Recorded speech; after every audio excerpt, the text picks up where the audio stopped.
Maybe I should have also said the release of the unbanning of political organization in my initial statement. And these magnificent seven, they form the United Democratic Front, basically being the mass democratic movement within the country while our political leaders were in prison or in exile, which protested apartheid by means of rent boycotts, mass protests, and school and work stayaways, with their clear enemy being the apartheid state and the tactics of the movements being determined by the strategy of ungovernability. It may be a serious thing to talk about it here. But either way, I'm talking about the South African experience, and I'm not dictating what you should do here. But there are lessons in what we did in South Africa. In South Africa, the relationship between trade unions and political parties can be traced back to the early days of the South African Congress of Trade Unions, called SACTU, which was formed in 1955 and formed an alliance with the African National Congress. Today, reference can be made to the alliance that exists between COSATU, the Congress of South African Trade Union, the African National Congress, and the South African Communist Party. Among COSATU's founding resolutions were overtly political goals, such as to call for the lifting of the state of emergency, withdrawal of troops from the townships, and the release of all political prisoners, and to continue the call for international pressure against apartheid South Africa, including disinvestment. I know the last time I was here in Berzade, I shared a platform with the BDS movement. South African trade unions played a very important role to dismantle apartheid. It is hard to understand the impact of the unions in the liberation of South Africa and their contribution to the establishment of a new democratic government of South Africa in 1994. When the time came to negotiate a new constitution for the country, the unions were not ignored. The Bill of Rights grant workers the right to form and join a trade union, the right to strike, the right to collective bargaining, and these rights were to be recognized in national legislation. Unions have a voice in the National Economic Development and Labour Council, which we have in South Africa, that is government, the labor unions, and organized business, called NADLAC, which was formed in 1995 as a statutory body that brings government, business, and labor unions together to find consensus on economic, labor, developmental policies, and legislation. To this day, unions direct their millions of members to vote as a bloc, giving them a commanding voice in the country's politics. Clearly, for all the good they did helping liberate South Africa, however, since 1994, a series of questions that relate to their role in democratic South Africa have remained unanswered. While the end of apartheid brought with it possibilities and promises of a better life for all, for a united and strong civil society mobilized against the apartheid state, the reality of the transition in South Africa has been a neoliberal one, representing several dangers for its citizens. The greatest of these dangers has been an attack on those resources and products that came to be seen as common to all South Africans, such as water, as all that is common is made commodity and humanity itself is subdivided, packaged and sold off to the highest bidder. Again, coming back to neoliberal policy that is entrenched in our constitution. Now, this is the issue that probably you may look at, because I think the previous discussion, I haven't been here, spoke about the role of the various institutions and the Naqabat. So I'm saying, let's look at what happened in South Africa, the decline of the South African unions. COSATU's rapid expansion in the private sector in the 1980s, its actually rapid expansion in the public sector in the 1990s, and its role in the destruction of apartheid all represent major success stories. To critics, this has tended to obscure the real challenges and compromises that threaten the labor movement. The opening up of global markets following the end of apartheid and the reduction of protective tariffs have had both beneficial and adverse effects. On the one hand, South Africa has repositioned itself as an export-oriented economy and is globally competitive in areas such as motor vehicle and component manufacture, steel, processed foods, and niche textiles. On the other hand, this competitiveness has been attained through a shift to leaner manufacturing and wholesale job shedding. The ability to sustain membership levels has been further threatened by the apparent inability to organize informal workers, which in many developing countries is now the way of life for many.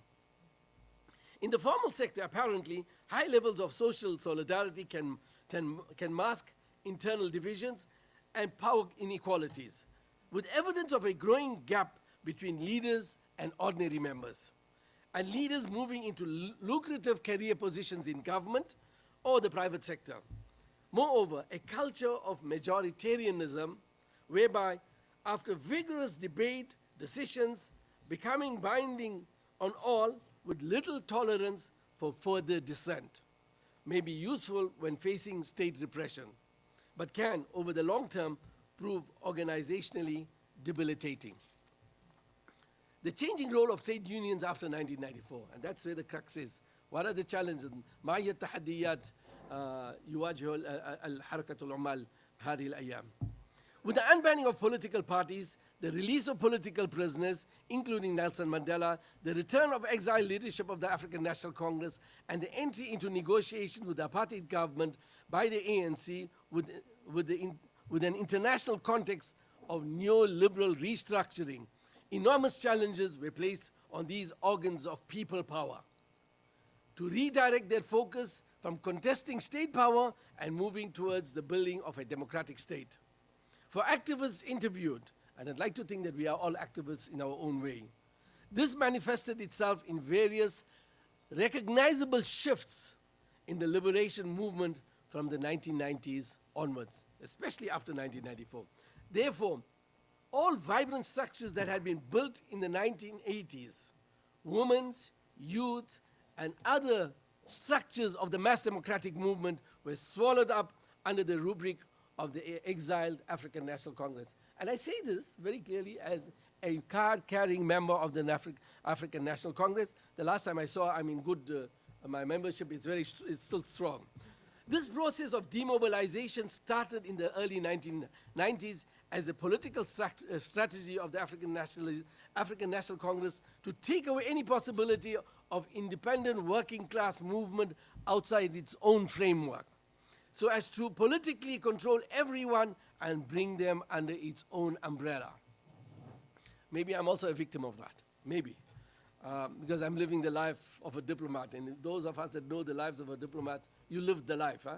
You know, people open your doors, they call you excellencies. It's nice. You forget where you come from. But anyway, that's a topic for another day. In addition, many leaders of the movement were given positions in government, me included.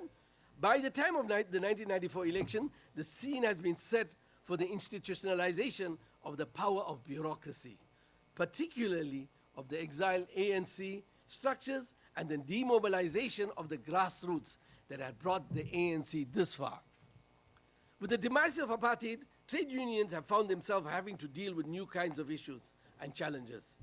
In the past, the struggle was to fight against oppression in the workplace and in society. However, since 1994, trade unions are operating in a democracy, and trade union organizations such as COSATU are in alliance with the ruling party, the African National Congress. The alliance provided COSATU with a platform to influence key policies of the new government after 1994. In this regard, several COSATU and South African Communist Party members joined the government as members of parliament, others as senior government officials. This provided these organizations with a voice in the government. Even today, trade unions have a strong influence on policy and legislative proposals through their participation at NADLAC, which I had initially commented on. Since the demise of apartheid, organizations such as COSATU have focused their energies to transform the South African society and its institutions. South African society continues to be characterized by inequalities which manifest themselves in different forms. These include inequality of income, inequality of economic power, and inequality of access to basic services such as health care, water, education, and so on. In the short, the new struggle for trade unions is to overcome the legacy of apartheid. It is on the basis of this challenge that unions have been compelled to develop new strategies and policies. It should be noted, though, that during the apartheid era, many of these unions had adopted a militant stance against the apartheid state and employers. They refused to take part in any statutory structures or schemes initiated by the state and employers. There was this fear that participation may cause unions to end up being co-opted into capitalist and apartheid structures. A change of attitude began to occur in the trade union movement around the 1990s, when it started to engage the apartheid state and business at macro level in forums such as the National Manpower Commission and the National Economic Forum. Other forms of engagement also took place at that time, in particular industrial sectors. These included the Mining Industry Summit and the Textile Clothing Working Group. Unions feared that they did not participate. If they did not participate, they would be unable to influence the way the change was being implemented in various sectors of the economy. Different interpretations have been given to describe this change of strategy by unions. Some labor analysts talk of a shift from resistance to reconstruction, while others refer to a shift from social unionism to strategic unionism. Trade union political party nexus. The strength of any trade union lies in its capacity to advance and protect the interests of all its members. These interests can be affected positively or negatively by the factors beyond the shop floor. Politics is one big factor. Politics affects the social and economic lives of people on a daily basis. I think you know that better than anyone else. One does not need to be a political party hack to be affected by its politics. Politics determines taxes, it affects the price of bread, it determines access to health care or education, and affects the fortunes of a whole nation. I don't think Palestinians need any lessons in this. In fact, they can give lessons on that. Thomas Mann, the German novelist, was indeed correct when he asserted there is nothing that is not political. Everything is politics. Political parties, pressure groups, and individuals seek to influence policy in their favor. Unions, too, wish to have the power to determine allocation of resources to their advantage. It also economically beneficial for a political party to have the support of trade unions. Trade unions are self-sustainable organizations with capacity for fundraising, the subscription fees, and pension schemes that they have. I was speaking to, well, we were just having a short discussion before we came here with Professor Ka'asas and talking about the lawyers' organization and the subscription and membership that is exorbitantly high. They own, and they contribute to political parties. They are cash cows for political parties, waiting to be milked. In some countries, political parties took to trade unions for funding for their political campaigns. It should not come to a surprise, therefore, when political parties battle to capture and control trade unions. The relationship between unions and political parties is a two-way affair. It is a relationship driven by the mutual desire to influence each other. From this relationship, unions have to achieve one thing. They have to be labor-friendly. Outcomes in government and the economy. On their part, political parties expect many things: assurances of economic stability, electoral support, as well as financial benefits, as I just mentioned. The deployment of union leaders in government and outside of the union. The general justification is that unions involve themselves in party politics in order to influence policy formulation in government. Thus, political parties can be viewed as a means through which unions attain their funds or attain their ends. All unions wish to influence institutions that regulate labor relations and to determine the price of labor.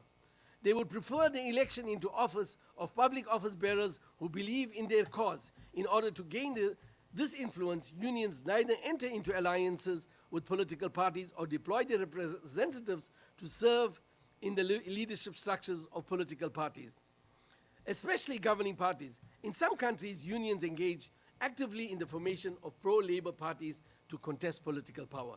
While in many countries union leaders have earned political clout, many have been unable to turn political clout into fortunes for union members. Proximity to political parties has not yielded labor-friendly outcome. Some union leaders use their access to political power to pursue selfish interests.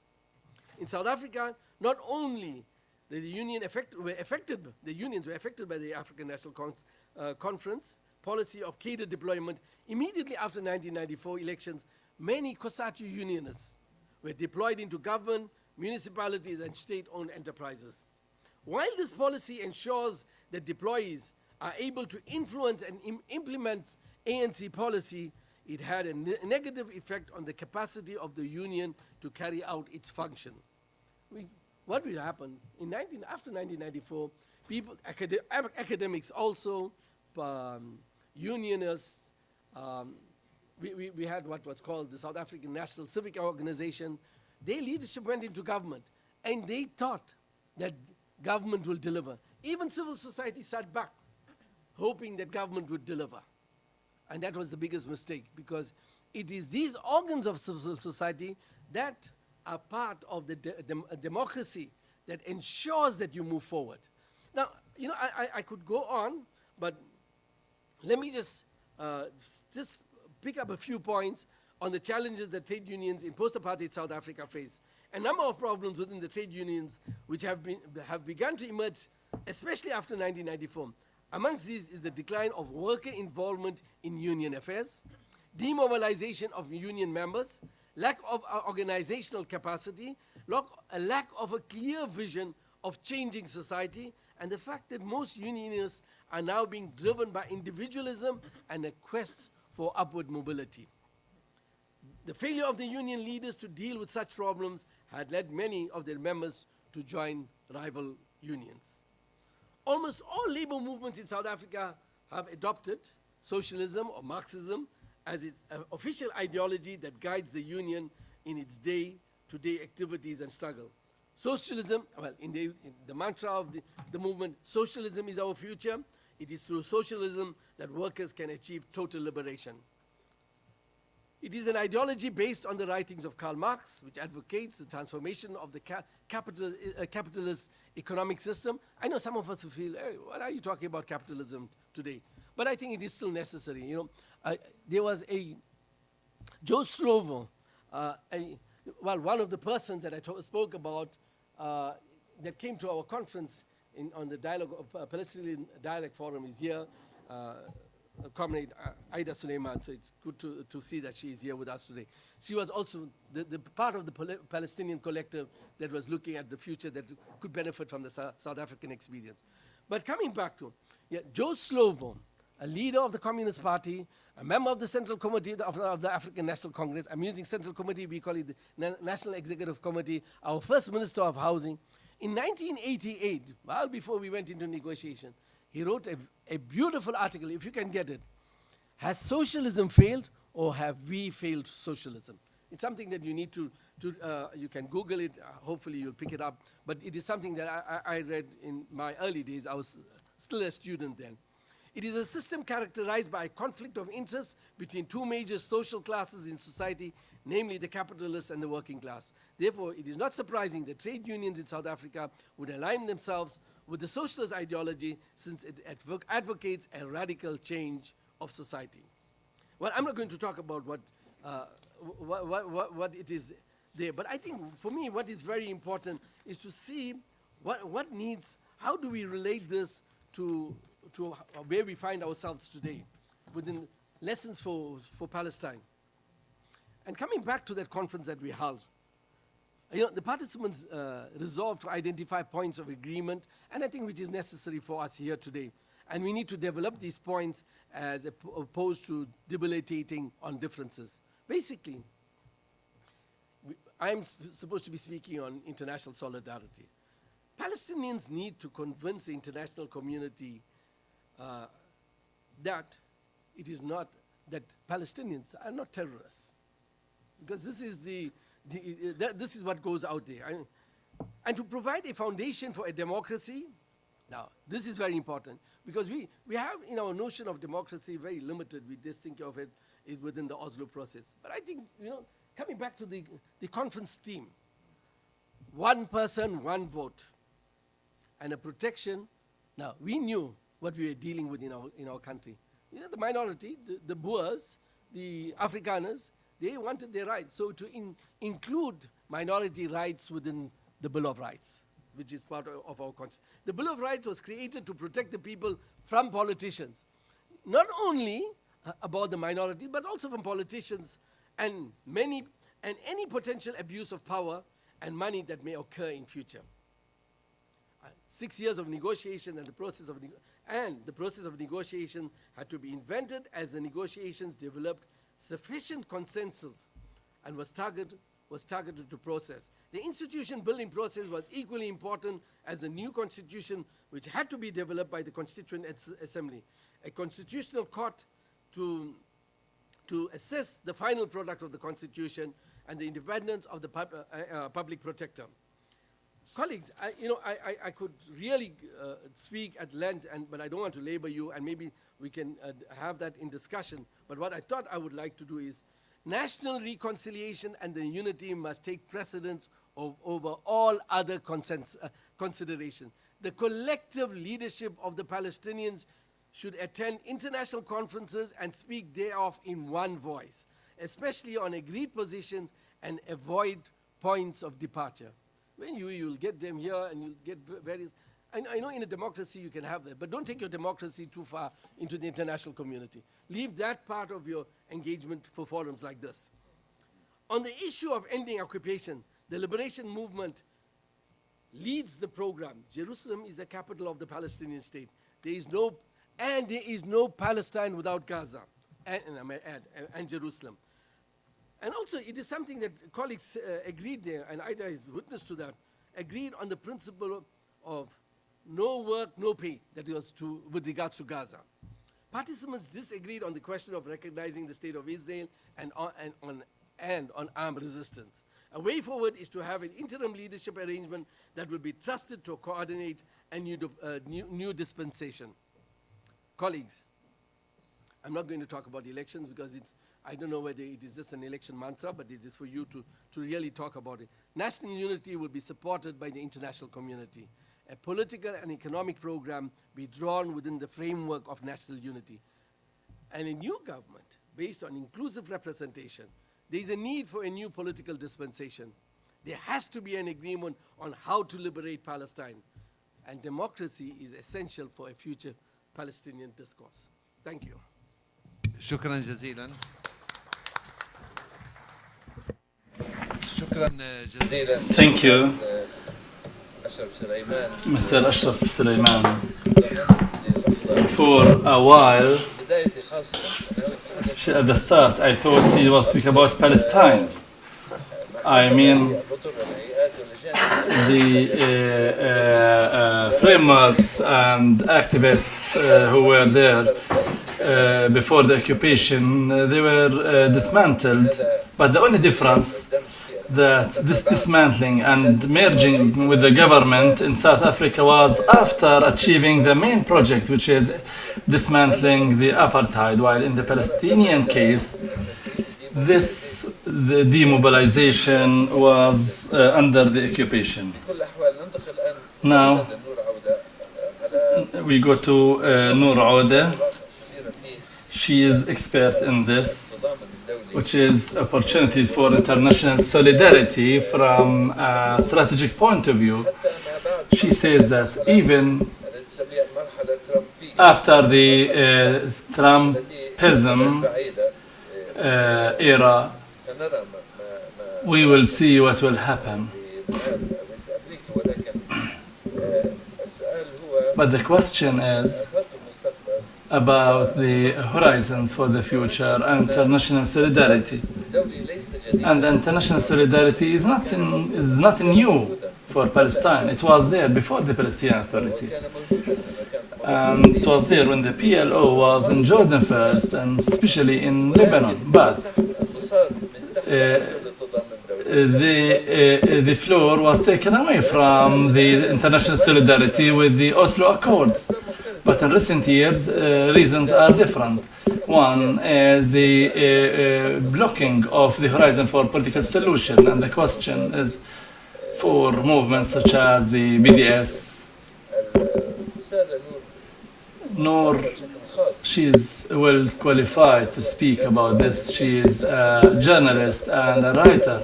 She worked with different media outlets, Arab TVs, English, Spanish for 11 years. And maybe some of you saw her as on international TV stations, and she worked as spokesperson for the Palestinian government between 2011 to 2013. And now she is a strategies consultant based on her experience. So the floor is yours. Thank you, Doctor, for this introduction. I start with the question, if you allow me. Who of you believes that there is something good that's going on?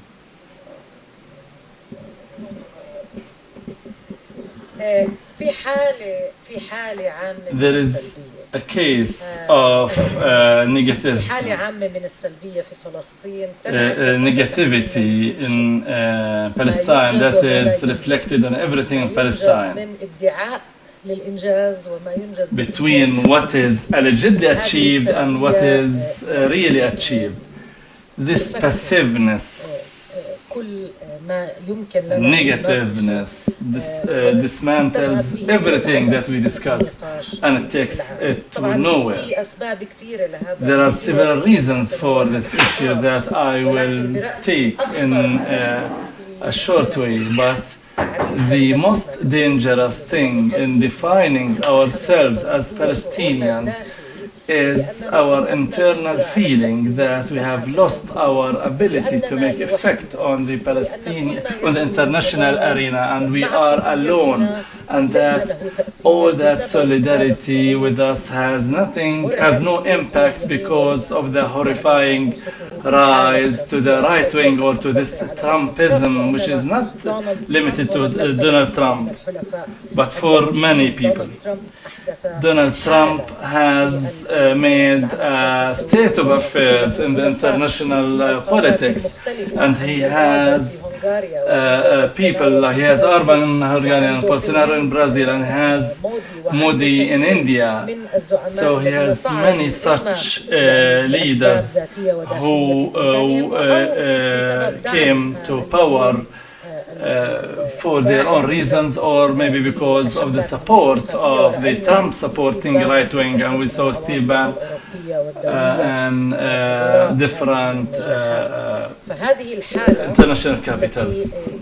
So this state that entered and changed the rules of the game in light of the absence of the balance, internal balance, this has stripped us of the ability to comprehend where do we stand. In a nutshell about the internal factors, because we don't want to keep diagnosing, and we like diagnosing a lot.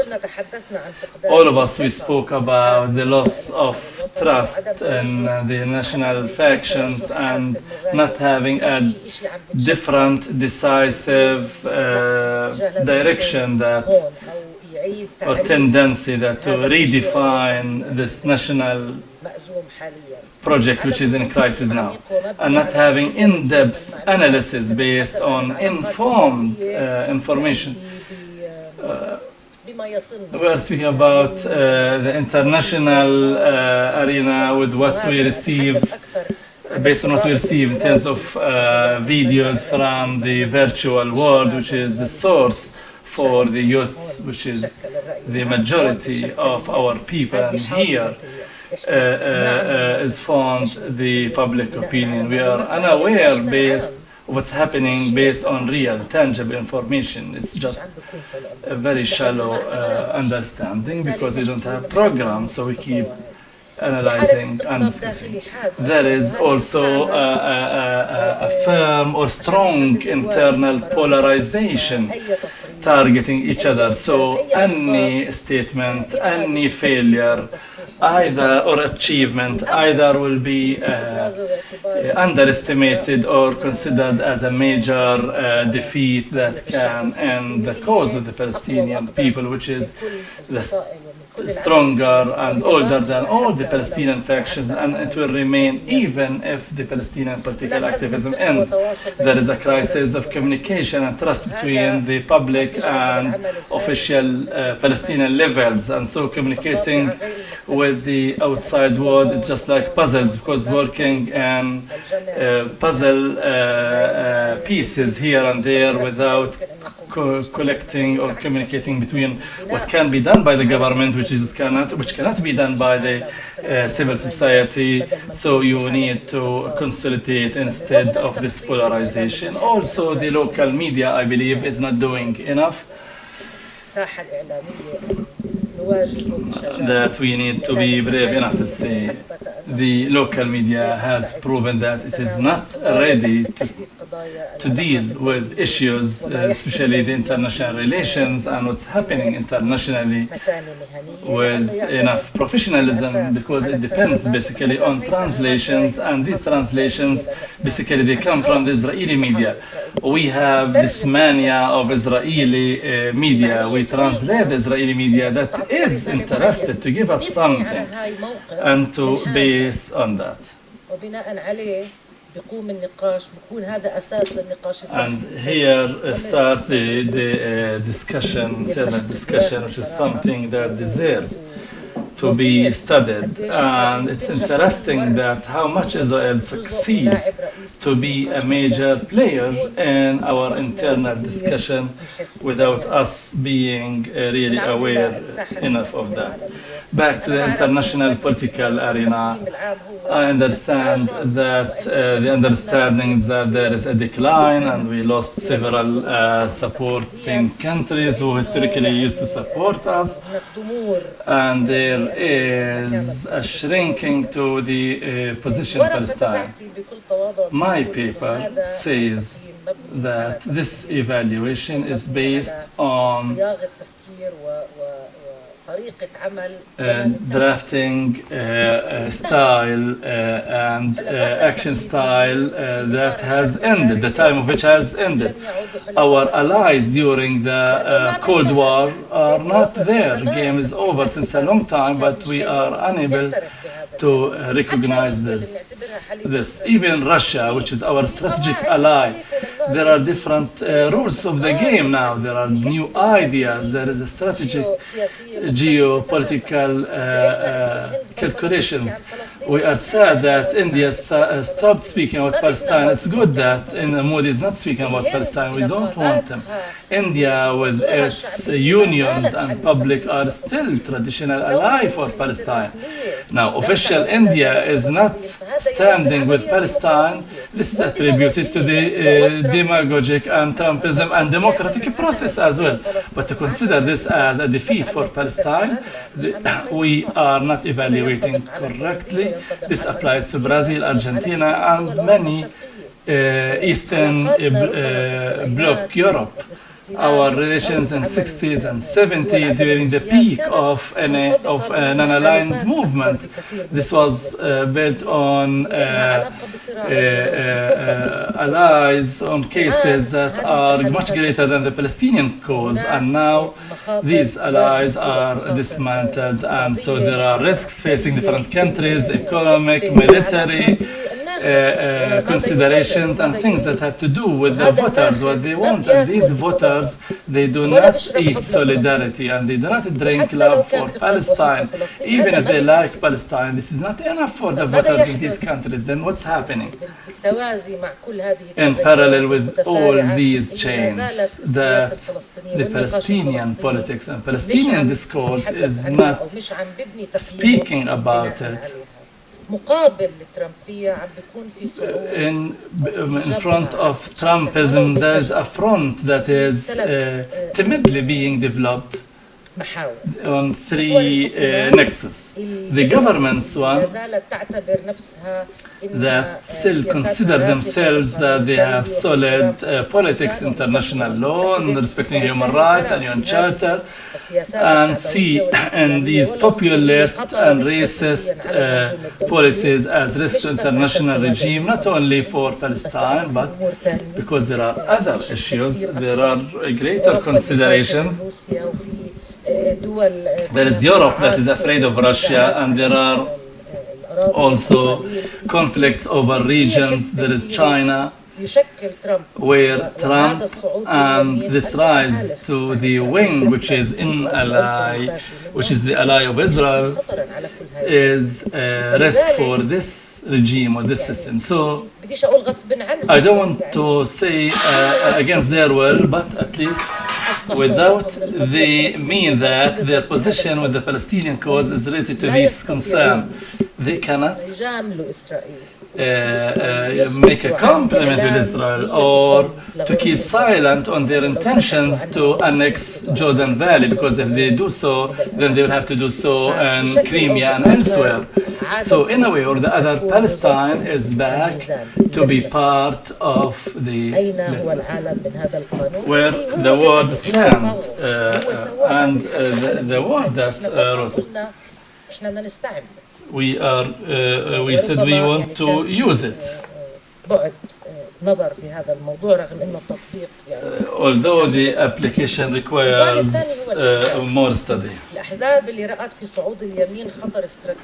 And also the right wing considered this as a strategic risk, not only against their presence, but also against the idea of the state. So they adopted policies that are flagrant in their contradiction with the right wing.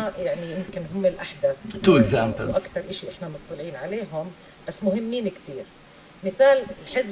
First, the Labour Party in Britain that recently adopted not only a promise to recognize the state of Palestine as a state, but also the right of return. This has passed unnoticed because we were busy with some internal issues. But this is important. This is a strategic recognition. You are speaking about a party that has thousands, has an agenda that is related to tens of millions of citizens, part of their discussion in their Congress and their conference. It was not only about the Palestinian cause, it was about the core of this cause, which is the people and their right to return, and the recognition of this right. And this is a strategic change. Maybe we should maybe thankfully for the right-wing rise. In the US, there's something very important and strategic that is taking place, and I would like to point out to the important shift in the opinions of the Democratic parties, those members who elect the Democratic candidate to confront or to run against Trump in the election campaign. They want the US to use its financial and power and strategic ties with Israel to pressure Israel to change its policies towards Palestinians, and they are ready, even the Jews among them, to impose sanctions on Israel. And this is a strategic shift that is crucial. And in my opinion, I don't think that this was even possible 5 years ago. Only 5 years ago, this was not something that we could think was possible. In terms of the civil society and activism, the scarecrow of anti-Semitism is not useful anymore to deter people who are convinced of the Palestinian just cause. Because why? And because I think internationally life does not accept a vacuum. Maybe we are too preoccupied with our internal affairs and against each other, but internationally there is an in-depth discussion that took place in the human rights community and in civil rights communities that said that we cannot deal with the Palestinian situation as the exceptional case.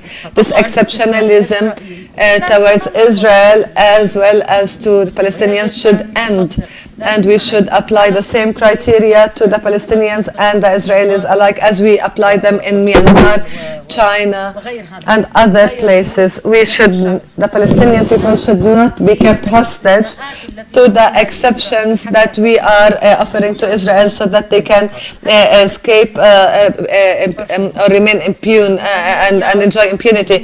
This is something very important because the Palestinian situation is not a standalone subject. It has become part and parcel of the rights movement in the world. And that is why there is ability or even more readiness to face this accusation of anti-Semitism, especially in the US. In Europe, the situation is of concern, and actually it's concerning.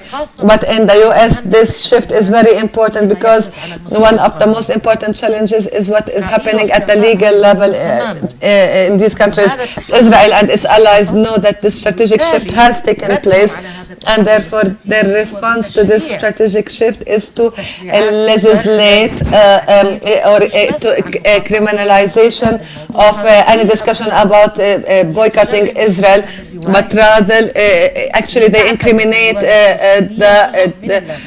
any discussion about the Palestinian narrative, and they consider that the Palestinian narrative is part of anti-Semitism. So there's no shame in telling a Jewish organization in the US that they are anti-Semitic.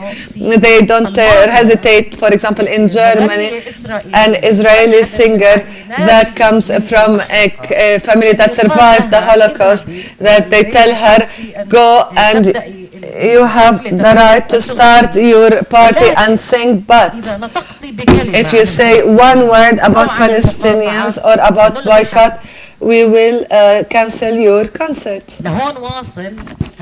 And the pressure is coming to this level, this major shift, this strategic shift, a challenge to the Palestinian narrative and to our capacity to work together. I believe this is the most important challenge in addition to the internal Palestinian challenges, and I agree probably with His Excellency the Ambassador. It is very important to talk about our internal affairs and work on our internal challenges, but maybe the time has come that we should become mature, and that when we go outside and we address the world, that we leave our internal problems internal, so that we can talk to the world with things that serve our interests, because we go outside and in many cases we are part of the problem when we start to talk about our internal affairs. And this is something maybe that is not new, but is something that has exacerbated since 2007 until this day. It has become a heavy burden, if you want, a heavy burden that is too heavy to shoulder. It's true that we don't agree what is the national project, what do we want, 2 states, 1 state, are we in a phase of national liberation or state building. All of that might still be controversial, but what we should not disagree on is that we want our freedom, our right to self-determination. We determine, we have the right to self-determination, then we can decide we want 1 state, 2 states, 1967 borders from the river to the sea. That's when we get there, when we get our right to self-determination. When we address the other, we should focus on what is more important, which is colonization, its prolonged colonization and its alliance with all fascist and right-wing groups around the world.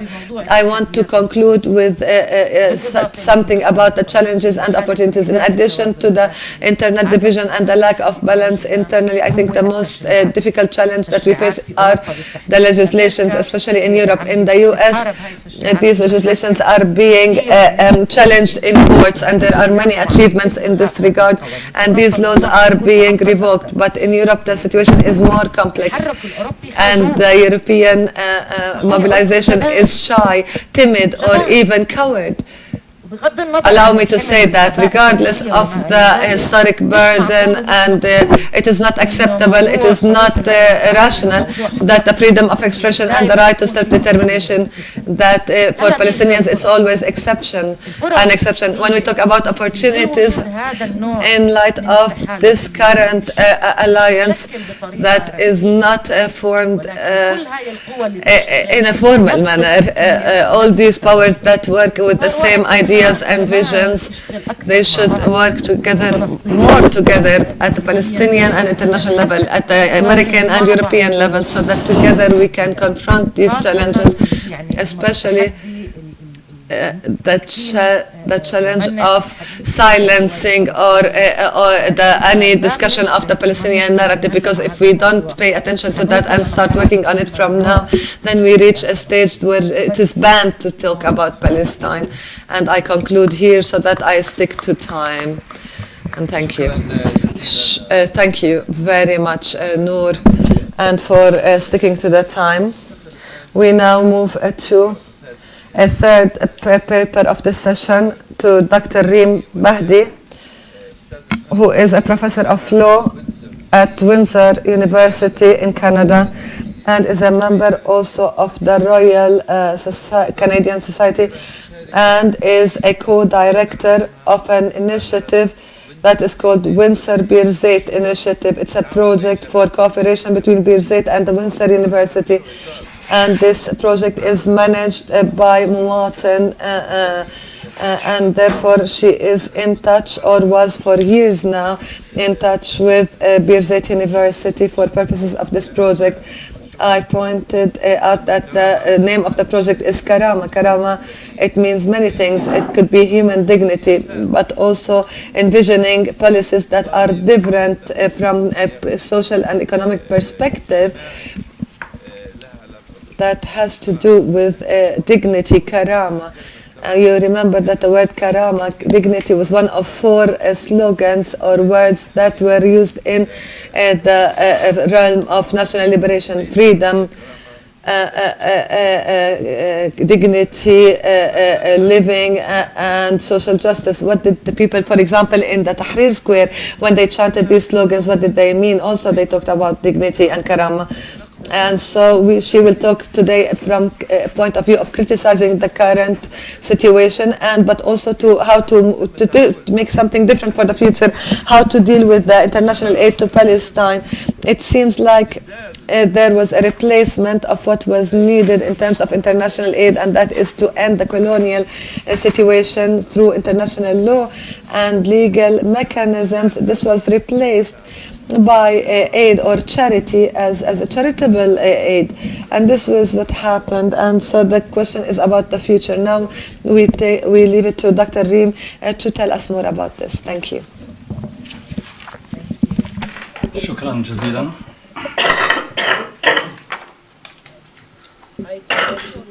أنا أيضا that have already been said about how much I take away from these kinds of experiences and opportunities here at Birzeit, and I'm grateful to be back once again, and thank you for the very kind introduction. So listening to the words that have already been spoken, I fear that I might come off as being negative here today, but I don't want to do that. What I want to do is I want to ask a series of questions that I hope raise the possibility of some transformative change. But what I'm hoping to do is put on the table what the landscape might look like that we need to respond to. And I do believe in the potential of international solidarity. And what I'm hoping is that we ask a series of big questions that allows us to think about a broader scope and a broader potential for these kinds of opportunities that are facing us at the same time as the landscape is also becoming increasingly difficult. So the main questions that I wanted to ask today is, how do structures define relationships among people? How do these relationships themselves become structures? And how might these structured relationships eventually be transformed into politics? And the structures that I'm talking about are international development assistance. The relationships that I want to focus on are the relationships that are imagined between Palestinians and international assistance or international development regimes. And I want to stress here that I'm talking about the imagination as it's conceived or put forward by international development regimes themselves. And I'm in no way endorsing this as the proper one, but just trying to put out what the image I think is there or that's developing. And then when I talk about practical politics, I'm talking about the question of who owes what to whom in international relations. So we heard yesterday about international development assistance, and we all know that Palestine is, or until recently, was the recipient of significant per capita aid from the international community. And we also know that since aid has begun to flow, Palestinian economic circumstances have deteriorated. And there's some very good and excellent work by people in this room on this very issue.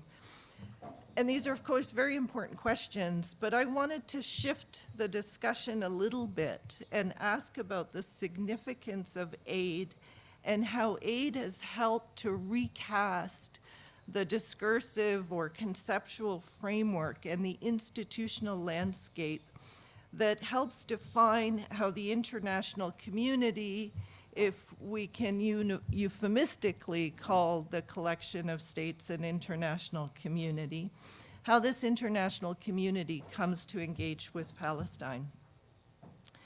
And I think if we look over the last decade, or slightly more, it's fair to say that the aid regime has displaced or is displacing, in the process of displacing, international law and institutions as the main mechanisms through which northern states try to engage with Palestine. And the significance of that, I think, is by reconfiguring their relationship to Palestine through the lens of development aid rather than international law, northern states can imagine themselves as charitable actors that have extended generosity to Palestine and Palestinians, rather than contracting parties under international law that owe duties to a nation under occupation.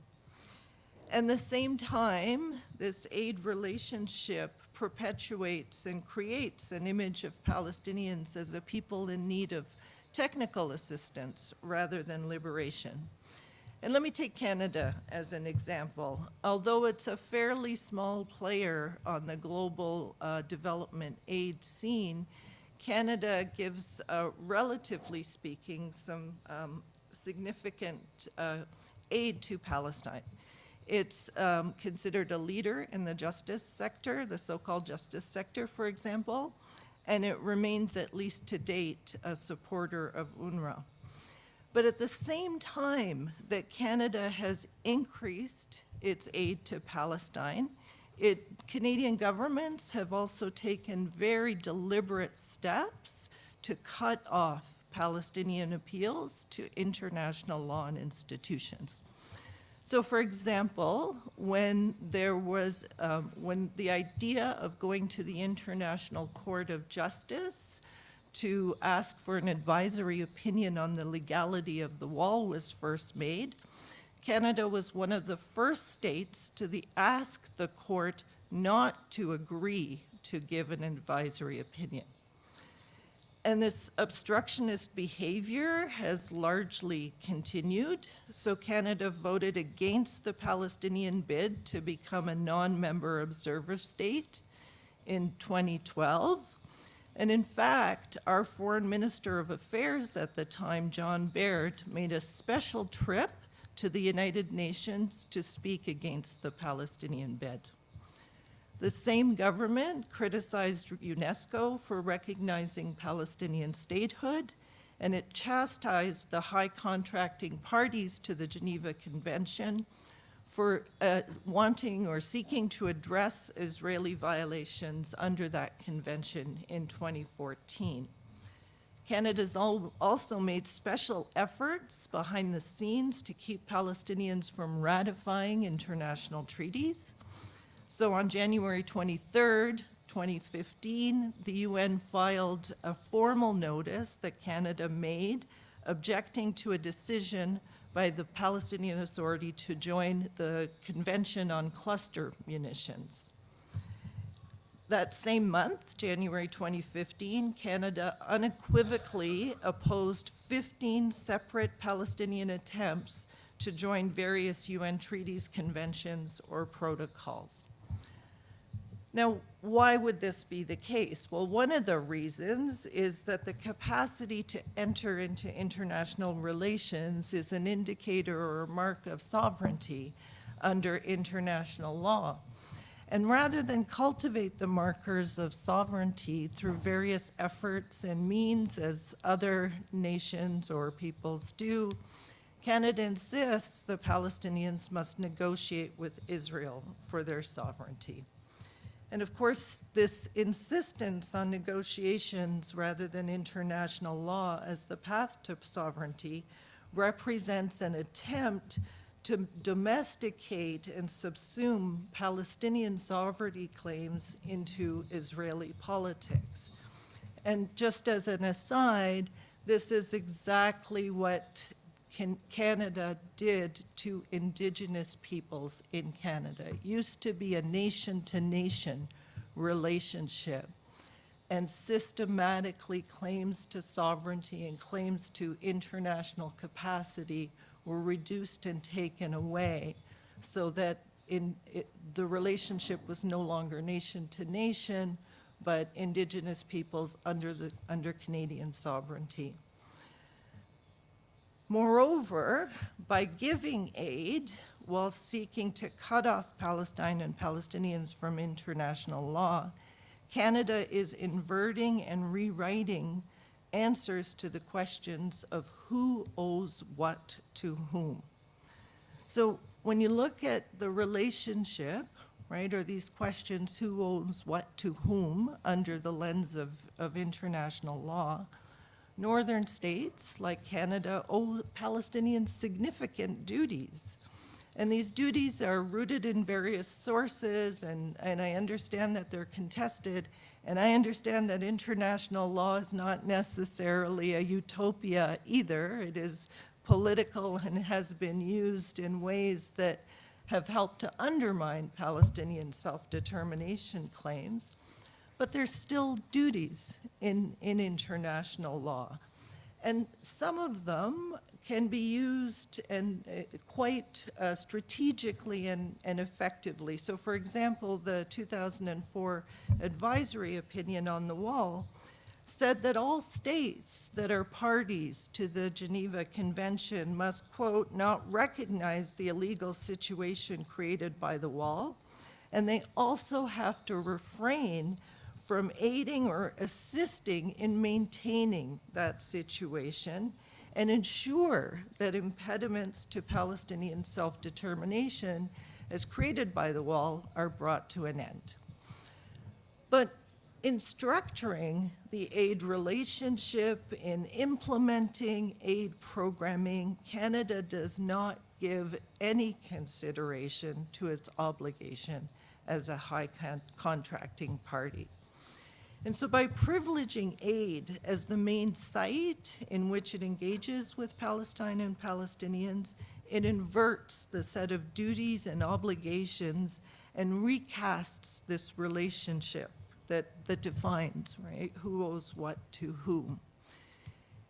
In the process, it allows itself the illusion that it is a charitable actor that has extended generosity to Palestine, rather than a party to a convention that requires that it owes duties to Palestinians. Okay. So aid then serves as this site of normative and strategic struggle where assertions of mastery and gratitude exert themselves, right, throughout various points of the aid relationship. And I think this is the legacy of a charity model of aid that has come or is coming to dominate Palestinian international relations. And so, of course, this is not a positive picture in itself, but the positive possibilities come in asking, what are the possibilities of recasting this relationship? On what are the sources on which one can draw to recast this relationship? And so I don't have a program. I have a series of questions, as I said earlier, that I'm hoping to put on the table. And I think one of the crucial questions at this juncture is it possible to recast aid relationships away from a hierarchical and charity-based understanding to relationships of equity and solidarity?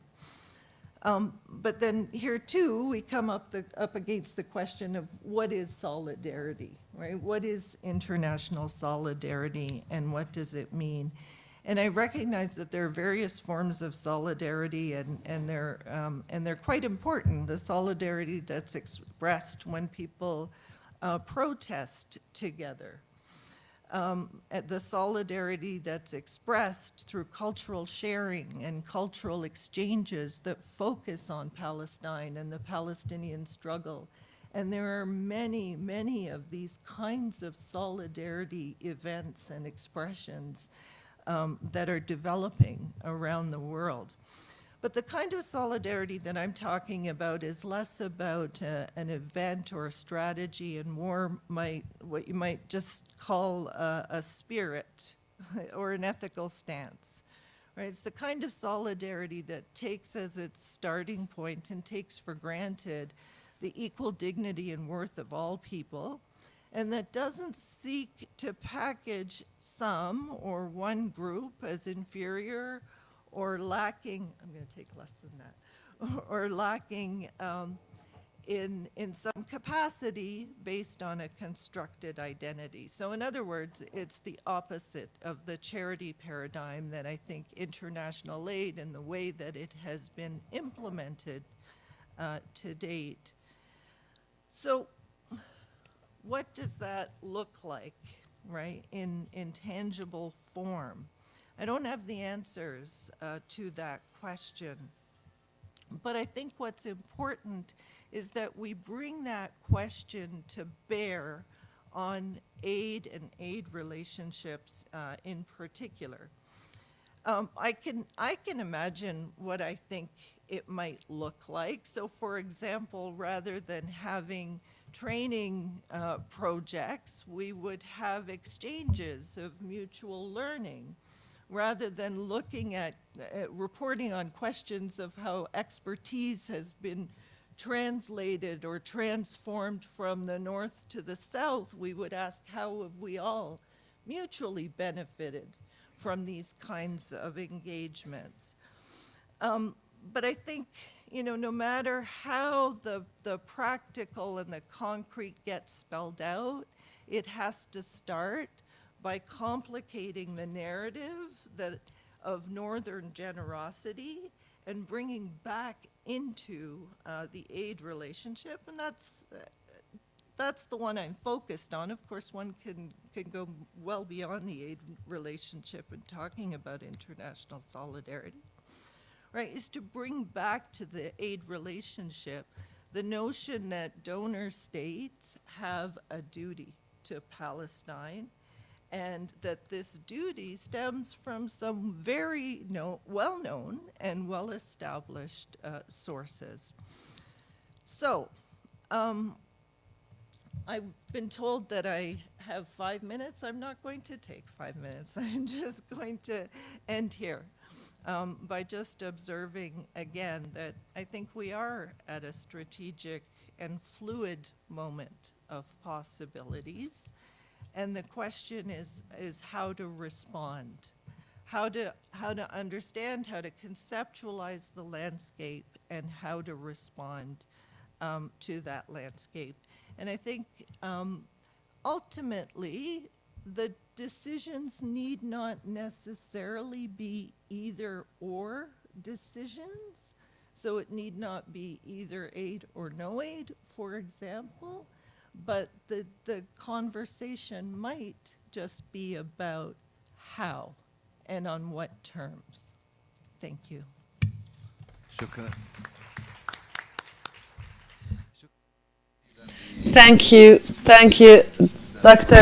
Reem, for sticking to time. We have few minutes for any questions or remarks. I will ask you to take turn, and I would like to ask the speakers to introduce themselves and to keep their question or their intervention brief. I'd like to say that we have to stop in 15 minutes, sorry, because there will be a lunch break. And as I understood,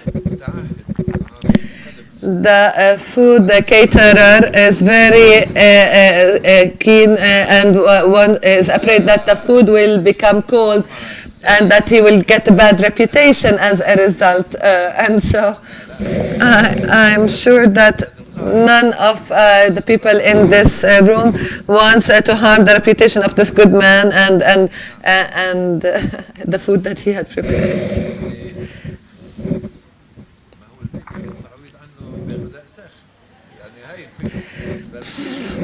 So instead of having to, we want to give you a hot meal, basically, and that's why we're saying that.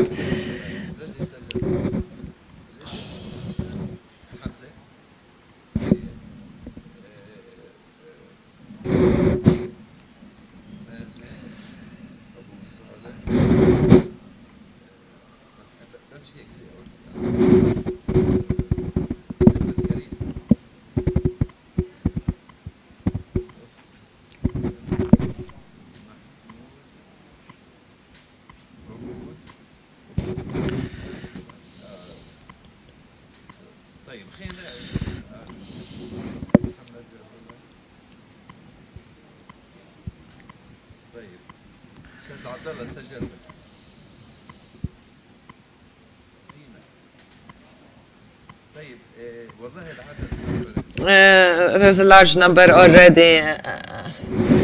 He's trying to convince people. There are so many now already. We'll start with Majdi very quickly, please.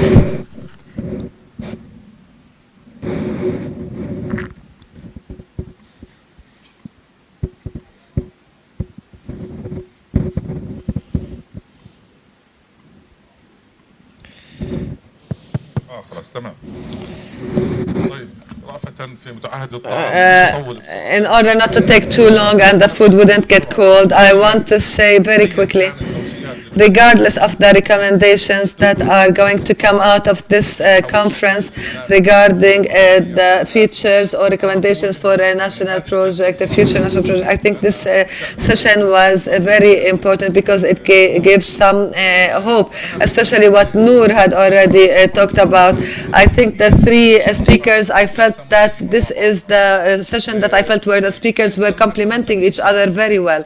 I think for the last 70 years or the last 50 years after the establishment of the PLO and until now, we are unable, the official or non-governmental institutions, we are unable to organize ourselves. And what Noor is saying is very important. The NGOs cannot do what the state does and vice versa.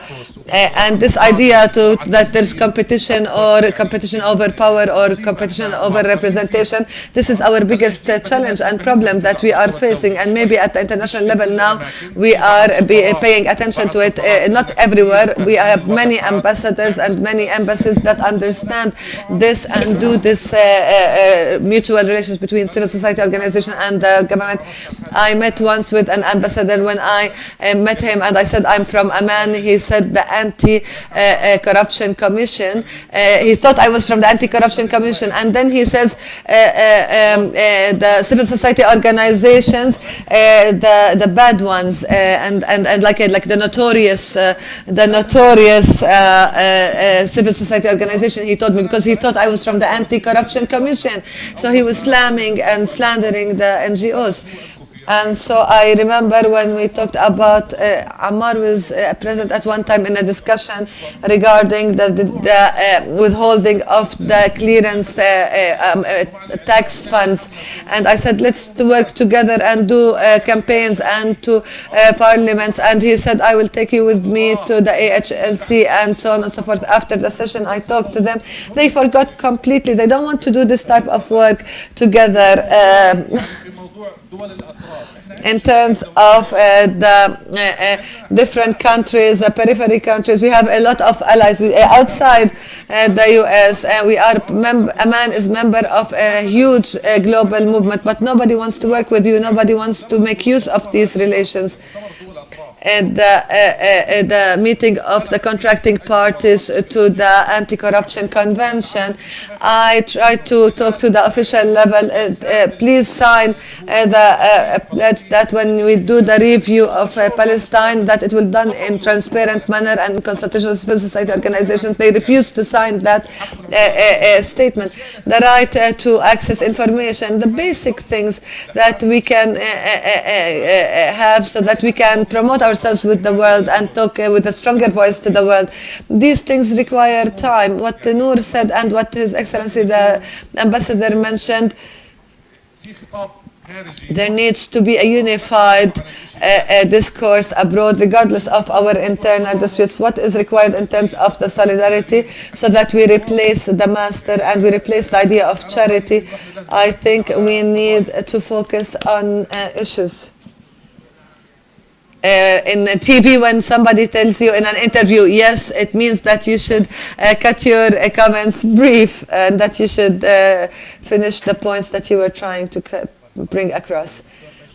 Dr. Majdi talked about this. My question is to Noor. How can we regain the international solidarity at the official and non-governmental level in view of the role of the official parties and their work in Palestinian, that is, in terms of the diplomatic and international channels?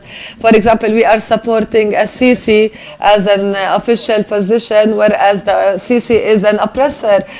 So the Arab people, how do they receive this? And also the same with other international questions.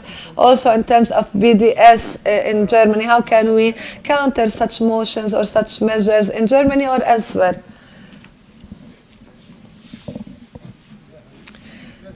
Mazen Rimawi. I'm an MA student in Democracy and Human Rights at the Birzeit University.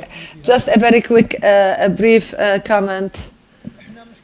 Our problem is not in external aid, nor in international law, or in the fact that our question is marginalized or is away from the international arena. I think our problem lies within us. A personal experience in the Israeli jails, when we wanted to gain some of our demands, we would stand and ask the question, the timing of demanding these, making these demands, and the time frame during which we will announce our steps. Our people who can support us, would they show solidarity with us without us doing anything? Nobody asks about us internally. If we decide that we want to do something, I am sure that all democratic countries will support us and all respectable peoples will support us. But if we continue to just say words and no actions, nobody will show solidarity with us. The other experience was the exile to Marj al-Zuhur area. That was an experience. There were hundreds of young Palestinians that were exiled in the past, but there was no mobilization. But when Israel sent to the exile 400 Palestinian leaders and active youth in the first intifada at the end of the 1993, when they stood by the borders of the homeland and refused to accept or to leave their homeland. All the countries of the world stood with them, all the international organizations stood with them, the ICRC and others, all the free people of the world showed solidarity for them because they had a decision that they will not leave their homeland and that they want to return. They came back after less than 1 year, all those who were exiled at the time. If they accepted the expulsion, then they would have been expelled and never returned to Palestine. We have the international law, and there are many professors in international law, and we have also international solidarity activists. Many of the peoples are supporting us, but what do? We harm ourselves. Otherwise, or we try to attract the world to show more solidarity. It's up to us. Dr. Abdul Saleh. Abdul Saleh. My question is to Noor. The other day I met with a foreigner and I was telling him about Israel's democracy and the racist discrimination, and he told me, give me a break. I know that your president is illegitimate, his legitimate term has elapsed, and I didn't see one Palestinian faction that opposed that mentioned something about it, so I had to remain silent. What you say, that not to talk to the foreigners, they know more than you think that they do. And the other question to His Excellency the Ambassador, we hope that we had a leader like Nelson Mandela, we would have solved our problems. The question to Dr. Reem. Do you think that we can convince Canada that they should believe in our right to self-determination as Palestinian people? Do we have a chance to do that? Thank you.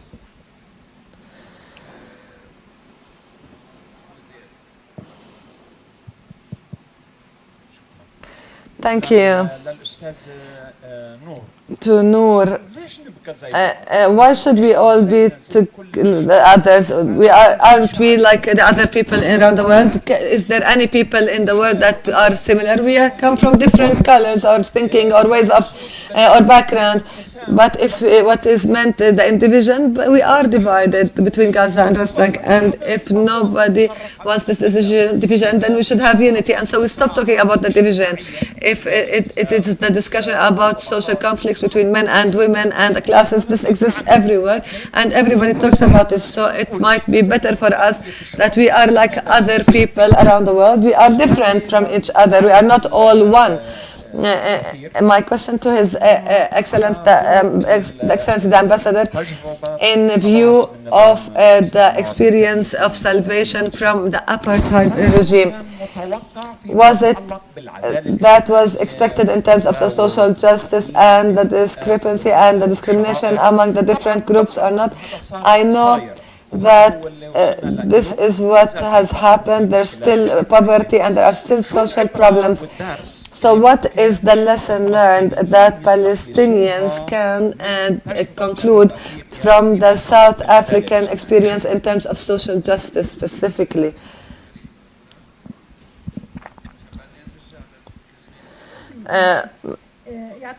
Thank you, everyone. I want to first talk about the topic of the civil society and what their role is. Of course, their role is to supplement and complement the work of the government. But as Majdi said, we are members of many national committees as civil society organizations. But when the work that needs to be done as the committees becomes practical, then the government committee replaces the work of the national committee. And instead of a national committee that has representatives of NGOs and the government, it is mostly a government. And they say this has to do with specialization, but this for us is not logical as civil society organizations.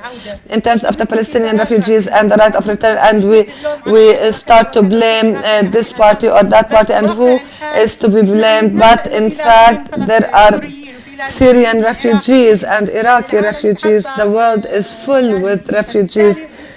And therefore, definitely the attention that was focusing on Palestinian refugees all the time, a part of that were shifted to the Syrian and Iraqi refugees, and the international law and international agencies and the UN. We see that there is now privileges for these refugees over the Palestinian refugees, as if the Palestinian refugees, their story is over and nobody wants to talk about the Palestinian refugees or their right of return. I know maybe I took longer than, I just have one last comment. In terms of international solidarity, for sure we need international solidarity, not in the form of a charity or humanitarian aid only, but rather international solidarity in pressuring the governments by the people of the different countries to pass certain decisions or to support the questions of the Palestinian people. This is the bigger role that we want for solidarity for Palestinians. The Palestinians, the layman Palestinians, they look at Canada, that Canada supports us in a certain field, but in international courts or international community, you are voting against us. Maybe Palestinians are now giving more like to the Canadians, like they continue to accept the aid from Canadians as opposed to the aid from the Americans, but maybe this will shift eventually also. Thank you, thank you.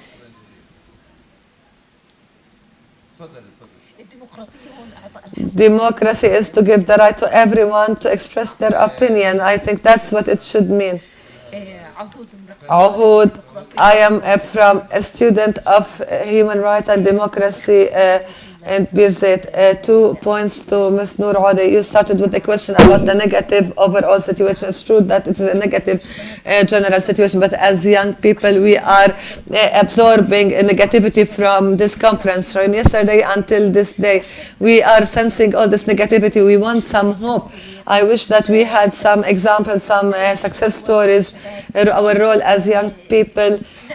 What can we do in terms of any change that so that we feel encouraged or that we have more hope and think in a more hopeful manner? And the other point that was very important in terms of the Palestinian media and the local media, where do you believe the responsibility lies? The fact that are people like you and many Palestinian prominent media professionals and journalists, how can we bridge this gap in order to have an international Palestinian true representation of our voice? And how do we build the true Palestinian narrative that we need for the international solidarity that Dr. Bahdi had talked about? We need to build our narrative, our discourse. How can we do that so that we can bridge the gaps and the problems and address the problems that Dr. Reem had talked about? Thank you, everyone. I have a question, a twofold question to Noor. Regaining a Palestinian presence on the international arena is very important, but I have a question. What is the key message that we are going to use to address the international community? What is the message and who's the messenger? Secondly, what are we going to give in return? Because the world is a balance of accounts. If people, we want them to sympathize with us on a question, what do we have to offer to others in terms of solidarity? And I think this is something that is completely absent for the last 70 years. We lost the country from one side, and then we got crazy that we want to liberate the country, but we are not ready to give anyone anything. Maybe the liberation of our country requires us to open a new chapter and start asking the question, what should we give to the others? And the world is full of disasters and issues and the questions. I think that my point, the Palestinian interaction, from my observation, that Palestinian interaction is very, very minimal or even absent on many of the issues and concerns and disasters around the world. Thank you. Mr. Muhammad, give a microphone, please. I would request, I have 4 names, and after that, I'll give the floor for the speakers 1 minute each to respond. Thank you, sir. As for the international solidarity with the Palestinian people, we need to see this solidarity from Arab or European countries. Now we have a union delegation in Japan conference where part of its agenda the solidarity with the Palestinian people. So there is a popular solidarity with the Palestinians. And for a few years I was in Durban in South Africa, and we saw this solidarity with the Palestinian people. So if before a week we saw the meetings of President Abu Mazen in America, how much there is a solidarity of international countries, major countries, with the Palestinian people. What's your question, sir? This is a great effort for all those working to ensure solidarity for the Palestinian people. So the question for the CSOs, you need to ask them what are they doing so that their reports, what is written there. Thank you. Thank you, Dr. Abdullah Waid.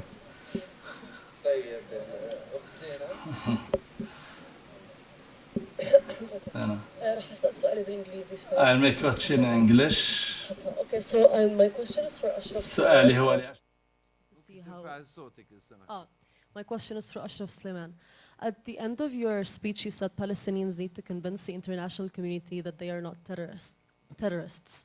And I find this a bit surprising because I don't see why I should be worried to appeal to someone as racist as Trump or misogynistic as Trump or as racist as Trudeau or any other leader. And when I say these names, I also mean that the communities that they lead to. Our current president has been devoting his energy and effort in appealing to the international community when he can barely appeal to his own people. So for us to put this effort in convincing the international community that we are not terrorists, that means that we accept the racist and Western and Oriental view and perception of Palestinians and Arabs and Muslims. So how productive is this, knowing that recognition won't change international policies towards Palestinians or Israel for that matters? شكرا. بدي أعطي بس دقيقتين لكل متكلم. نبدأ بالأستاذ أشرف إذا سمحت. متأسف، غلطتي مزبوط، بس طيب عفوا تفضل بس بإيجاز. أنا غلطت أخزنيش. بس بإيجاز. أنا ريحني Dr. Bassem relieved me of the issue. And to summarize what Noor said, that we are in the international conscience but absent from the international politics. But the changing thing internationally is something that is almost unnoticeable. Number three, I can't understand how can we have a uniformed narrative while we don't have one policy and no one is giving representation to the other. And when we were this way, we didn't have. So popular diplomacy is not only that the civil society should say, it is a leadership that should set the roles. So I believe in this sitting, I was upset, and Noor and I were friends when she said there was a fantasy about underestimating the achievement and augmenting the gaps or the faults. Shall I ask a question here or not? The question is why?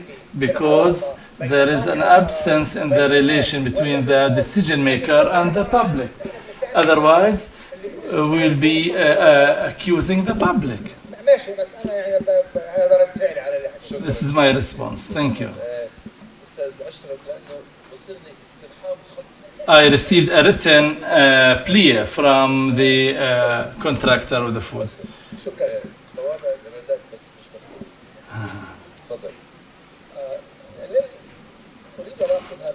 I need to take the opportunity to thank you all, but I'll answer some of the questions. Starting, سأجيب على بعض الأسئلة، بعضها لنور وغيرها. I'm so happy to say that. You see, I was talking about the South African experience. And we all know the biggest terrorist, and I'll lead it to what the doctor there said, was Nelson Mandela. He was a terrorist. You know, Margaret Thatcher, and it's good to relate to what Noor had also said earlier about Trumpism, and I'll come to that also a little bit. Because they said Mandela was a terrorist, and in her comments when we were demanding the release of Mandela and all political prisoners, irrespective of where they came, her comment was that. And interestingly, one of the persons who came from Nelson Mandela's funeral was David Cameron as the Prime Minister of England. He was part of those, in his student days, was calling that Mandela be retained in prison. But that's another matter. But the perception in the international community, it's not that. Today, everybody loves Mandela. Even David Cameron came and attended Nelson Mandela's funeral. So the perception that is created outside, and what we need to do is to deal with this perception. You know, what is the truth? Look, and the Palestinians have a just cause. It is a cause just as the cause that we had in South Africa. But how do we deal with the international community who create a particular perception, irrespective of who goes and says what internationally? We had, while President Mandela was in prison, we had Oliver Tambo going to the international community and insist, who was the president of the African National Congress, and conveying our message of who we are and what we are. And this is to change that perception. Then I'd like to just, you know, yes, I know Palestinians love Mandela, of course. We loved Mandela, and we still love Mandela. We speak but he was like a human being just like you and I. And this, it's a fundamental principle. I'll tell you why I'm saying this. You know, Mandela was a Democrat. I'd like to, you read it into some of the questions that have been posed by some of our colleagues here. When President Mandela after 1994, you know that he was a one-term president, not president for life. One-term president, 4 years. When the African National Congress went into, when he went into conference, he just thought, well, maybe he should impose the top 6 of the African National Congress on conference. And it was the future president, Comrade Thabo Mbeki, who became the president of the African National Congress. He said, Mr. President, you can't do that. We are a democracy and we must choose this conference. I'm talking about the African National Congress, or say whether it is Fatah or Hamas or PFLP or PDFLP. The membership must choose its leader. So don't impose leaders on us. Let us choose our leaders. And President Mandela, he thought this is the best, and he had to give in because he was a Democrat. That was the first thing. And then a difference in the leadership of President Mandela, and I'm happy that you raised it. He never said, I am the only leader. He always said, I am a member of the collective leadership of the African National Congress. And that is what democracy is all about. You don't take your decision here. And those are the challenges that you have. I can speak at length about some of the other issues that some of the colleagues have raised, but I think time does not allow it. I think those are the most important issues that was directed to me. Yes. Thank you, sir. Thank you very much, Mr. Salama. شكرا جزيلا أستاذ سلمان. Thank you. أستاذ نور. Noor, please.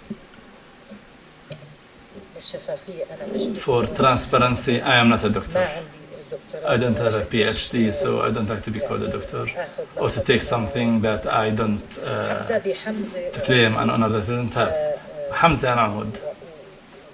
بالسياق أجاوب على بعض. And by the way, I'll answer the other questions. How can the official role, Hamza, واجه to face the criminalization of BDS, we need to differentiate between our voice as Palestinian people in addressing the other and our ability or our right to have effect on what's happening internally in these countries. The German or French legislator is interested in what their own citizens say, because these are the ones who will go to the ballot paper and to vote the next party.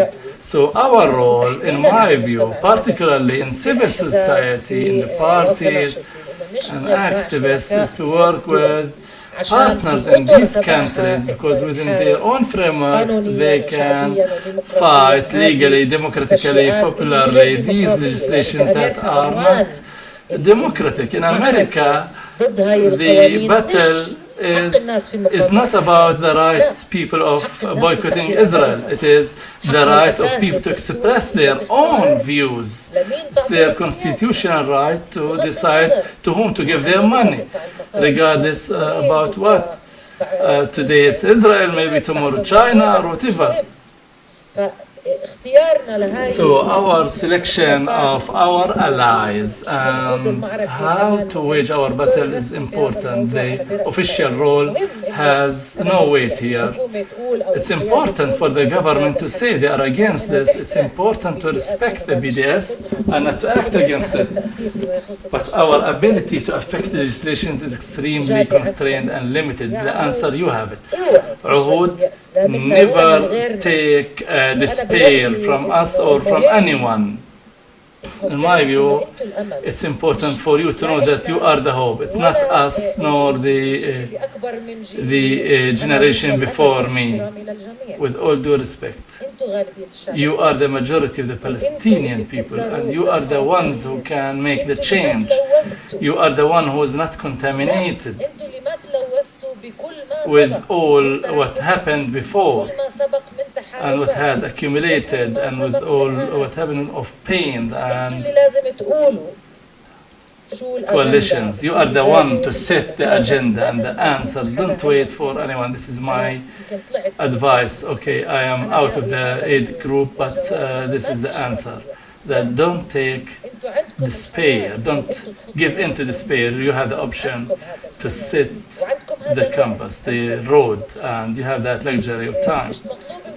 You are, you don't have the same responsibilities with Abu Majd. We want the same thing. Our demand is for self-determination is one. How to work on it? There are several ways. Laborers, civil rights, women, LGBTQ, and all these, transparency, accountability, all these are ways for struggle.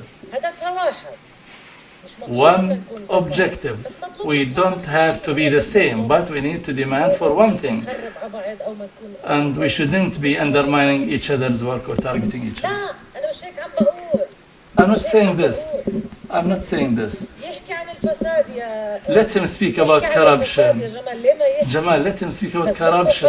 But on the other hand, we shouldn't accept the Western racist supremacists in dealing with us, that you still need some teaching on democracy and criticizing our president, criticizing Hamas, Islamic Jihad, and Popular Front, and don't bring them to the meetings because they are on the blacklist. It's us who should say that the right to self-determination is a right that is unconditional, not subject to any negotiation. If you like Palestine, you don't like it, the legitimacy of the president is there or not, this does not undermine our right to self-determination, like it or not. And you have nothing to do with the internal issue in this regard. This is extremely important. Dr. Bassem spoke about what to give in return. And in my view, this is extremely important. And in my view that, as Hamza said, there is a contradiction. especially as related to the Arab countries. But why do we have to accept that it's us, the people, and the people are us? The official position represents the official position. The public shouldn't be a copy of that. ولازم نحط حد كمان للخطاب الرسمي اللي بتصرف بملكية. We cannot own the public. You need to be with XYZ.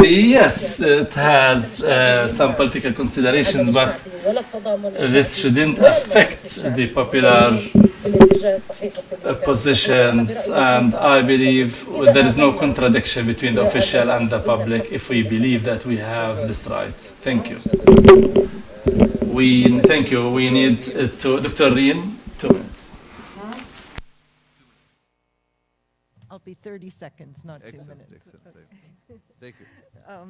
Because I think we can continue the conversation Yes. during the break. And so the question was asked, is there some way that we can convince a country like Canada? What are the strategies for doing that? And I think I just want to point out that whenever there are polls that ask about Palestine, there's clearly a disconnect between the population and the Canadian government. And so there's an energy there that I think can be harnessed, and the question is how to translate it into politics, but how to also translate it into everyday practice. And there's multiple strategies, there's multiple conversations to have around this, but maybe one just very simple strategy. And I have to say, I'm not a diplomat, so the ambassador would have a better view on this. But for me, one very simple strategy is whenever any of us, right, have any contact with Canadian officials, whether it's the representative office or whether it's foreign affairs, you ask them about this hypocrisy and you label it, because from my conversations with them, they know it is. They just haven't been called on it yet. And I know there are people in the room who would disagree with me that there are other dynamics going on there, but I think that's one practical way. Thanks. شكرا جزيلا. قبل أن نختم أرجو أن ننوه إلى تعديل طفيف في القاعة المخصصة لاستراحة الغداء ستكون في البهو الواسع لقاعة كمال ناصر. من لا يعرف القاعة يمكن النزول مباشرة عن يسار هذه القاعة الدرج، ثم التوجه يسارا مرة أخرى والسير قدما بخطا مستقيما لمدة 90 ثانية فقط. نعم 90 ثانية. فأشكر. So take the stairs, go to the left, and then move forward, move straight forward for 90 seconds. Thank you. I'll see you at the last session, and thank you.